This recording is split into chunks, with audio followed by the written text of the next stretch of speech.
Okay guys, we're going to talk about palm muting now, which is a technique that's used in Sweet Home Alabama as well as lots and lots of other songs.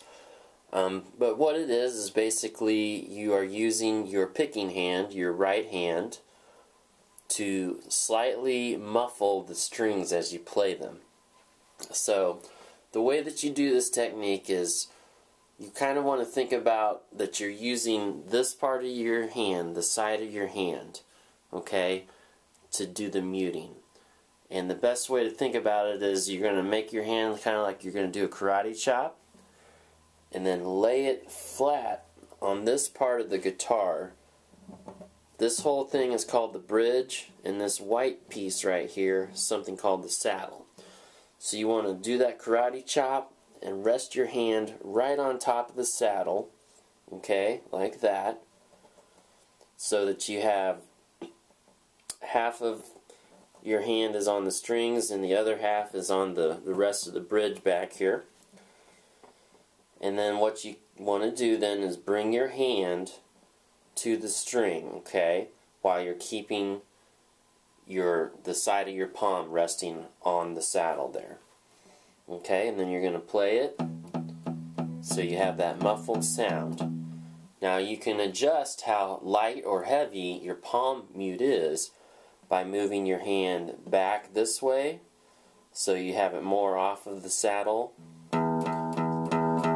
That's pretty open. And then if I move it to my left, start getting a little bit of a mute. Keep moving it some more. A heavier mute. Keep moving it some more, and that's about as heavy of a mute as you want to get. So I really encourage you guys to experiment with placing your hand on the saddle there, getting a mute, and then once you have your hand in position, slide it back and forth, left and right, but you want to maintain the position of your hand when you're moving it left and right like that. You're not going to move it around, okay? So, also I want to point out, notice that my fingers down here are flat out like this. They're not curled up. It's pretty much impossible to do a good palm mute if you have your fingers curled into the palm of your hand. So that's something you want to work on if you're not used to letting your fingers out like that. And that's why you want to start with your hand, kind of karate chop, bring it to the guitar, and then keep those fingers hanging out like that as you bring the pick to the strings, okay? Now, another thing when you're using palm muting is a lot of times you'll go between a palm muted sound and a non-palm muted sound. And basically all you do for that is you're going to keep everything over here the same. You're just going to move your hand away from the body of the guitar, okay?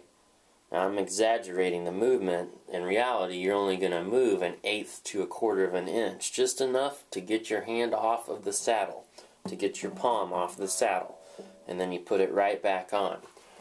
So in the context of Sweet Home Alabama, that's what's happening. When you play those first two notes, which is the open 4th string, I'm playing a D chord with my left hand.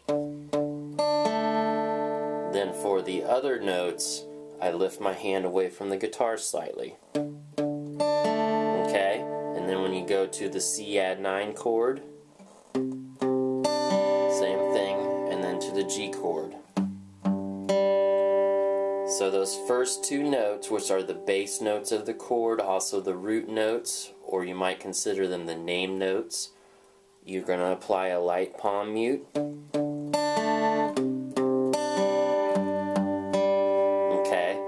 That's what gives it that sound. And now we're getting into an area of something called dynamics, which is different techniques you use to make the songs come to life. It sounds a lot different to do this than it does to do this.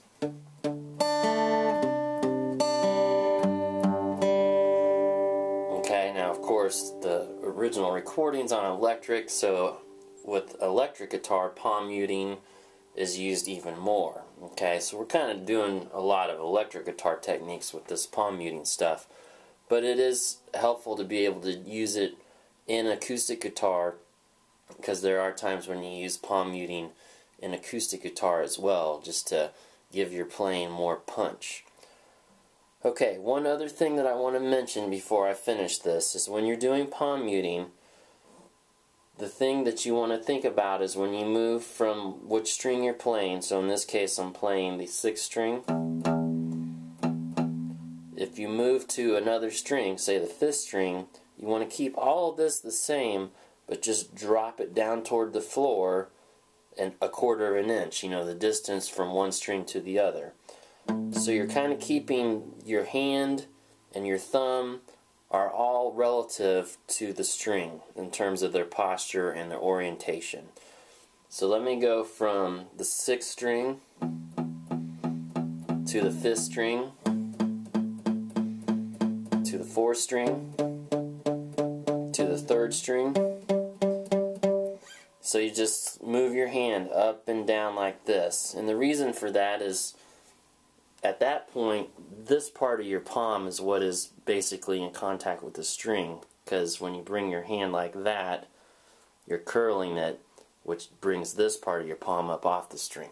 So basically what you're doing is having this be fixed in terms of its position, and then your elbow is like the fulcrum, the point where everything moves, okay? And that'll give you a real good consistent palm mute sound as you move from one string to the next. Hopefully that helped you understand, and that's all I got to say about palm muting. Thanks.